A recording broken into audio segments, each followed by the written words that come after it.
নমস্কার বন্ধুরা, রুনুর রান্নাঘরে আজ এক নতুন পর্বে সবাইকে আরও একবার আমন্ত্রণ জানাই। শীতের বহু সবজির মধ্যে একটা অন্যতম সবজি হলো পুঁই মেচড়ি। এই সবজিটা শুধুমাত্র শীতের সময়ই পাওয়া যায়, খেতে ভীষণই সুস্বাদু হয়। তো চলুন আজকের রেসিপিটা দেখে নেওয়া যাক।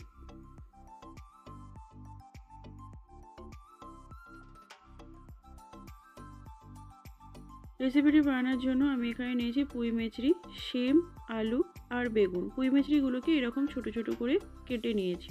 গ্যাসে কড়া চাপিয়ে দিয়ে দিয়েছি 2 টেবিল স্পুন পরিমাণ তেল। তেলটা গরম হলে তাতে দিয়ে দিলাম 5 ফোড়ন, তেজপাতা ও একটা শুকনো লঙ্কা। ফোড়ন থেকে একটা সুন্দর ভাজা গন্ধ বেরোলে তাতে 1 টিস্পুন আদা দিয়ে দিলাম। আদাটাকেও হালকা করে একটু ভেজে নেব। আদাটা আমার মোটামুটি ভাজা হয়ে গেছে। এবার আমি এর মধ্যে কেটে রাখা সমস্ত সবজি দিয়ে দেবো।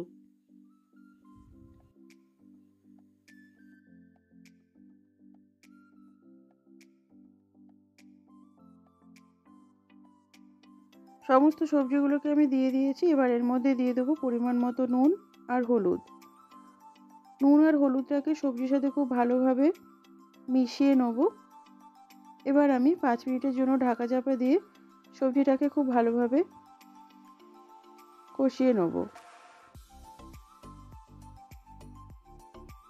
দেখুন সবজিগুলো আমার খুব ভালোভাবে কষানো হয়ে গেছে। এবার আমি এর মধ্যে দিয়ে দিলাম ধনের গুঁড়ো, জিরের গুঁড়ো, অল্প একটু শুকনো লঙ্কার গুঁড়ো। এই রেসিপিটা খুব বেশি ঝাল হলে ভালো লাগবে না, একটু মিষ্টি মিষ্টি হবে। এই লঙ্কা গুঁড়োটা আমি অল্প করেই দিলাম। এবার সমস্ত মশলাকে সবজির সাথে খুব ভালোভাবে মিশিয়ে নিয়ে এতে দিয়ে দেবো জল।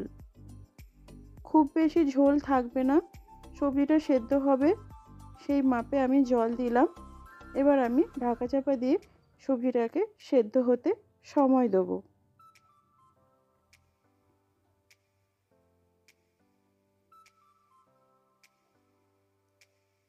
ঢাকনা খুলে আমি একটু চেক করে নিলাম।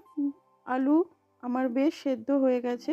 এবার আমি একটু খুন্তির সাহায্যে সমস্ত কিছুকে একটু ম্যাশ করে দেবো, কারণ এই সবজিটা একটু মাখা মাখা টাইপের হবে, খুব বেশি ঝোল হবে না। অল্প একটু চিনি দিয়ে দিলাম, প্রায় 1/2 টিস্পুন মতো চিনি। এবার চিনিটাকেও সবজির সাথে খুব ভালোভাবে মিশিয়ে নেব। আমার কিন্তু বেশ কিছুটা ঝোল ঝোল টাইপের হয়েছে। আমি একদম হাই স্পিডে দিয়ে মিনিট 5 জন্য এইভাবে নেড়ে চেড়ে আমি ঝোলটা মেরে নেব। এই রান্নাটা কিন্তু একদম মাখা মাখা টাইপের হবে, খুব বেশি ঝোল থাকবে না। দেখুন রেসিপিটা আমার একদম রেডি। এই রকম গায়ে মাখা মাখা টাইপের হবে, খুব বেশি ঝোল ঝোল কিন্তু হবে না। এবার আমি এটাকে সার্ভ করব।